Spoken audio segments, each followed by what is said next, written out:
Hey everybody, what's poppin'? My name is Yesenia. I'm here to talk to you today about auroras. In the northern hemisphere, they're called Aurora Borealis, right? And in the southern hemisphere, they're called Aurora Australis. So let's start our exploration by traveling 93 million miles away to the source of all of our space weather, the sun. But the layer that we're most concerned with here is the glowing outermost layer of the sun, the corona. So since the sun's corona is heating up to almost 2 million degrees Fahrenheit, these really high temperatures begin to break down the helium and hydrogen atoms that make up most of the sun. The electrons in these atoms are so hot that they're actually drifting away from their nuclei. So the protons and neutrons stick together and become positively charged ions, and the electrons are kind of free floating by themselves, negatively charged. When you have a gas that's extremely hot and has these charged particles floating around in it, it's known as a plasma. And that is what we call solar wind. That's what's carrying those charged particles to us, for us to now introduce the magnetosphere.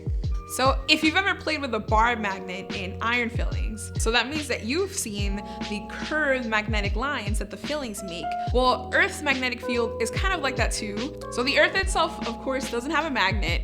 It's more like internal heat causes convection.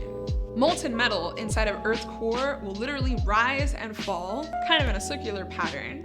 Earth's rotation twists and turns that convection pattern. So we get fields around Earth, and those magnetic fields form a protective magnetic bubble to protect us from, just everyday charged particles that could, damage your DNA. The Earth's magnetic field is something that the solar wind cannot penetrate. Imagine maybe a rock in the middle of a river and water is splitting around it. The rock also kind of leaves a wake that forms a tail. That tail is our weak point. So now you have these really lucky electrons that got in through our magnetotail and are zooming towards our north and south geomagnetic poles. Eventually, there's enough of a buildup that the electrons actually get pushed down into a layer of our atmosphere called the ionosphere. And they're running into every other molecule. Energy gets transferred over to the atoms that were already present in our ionosphere. Those electrons get excited from that transfer of energy.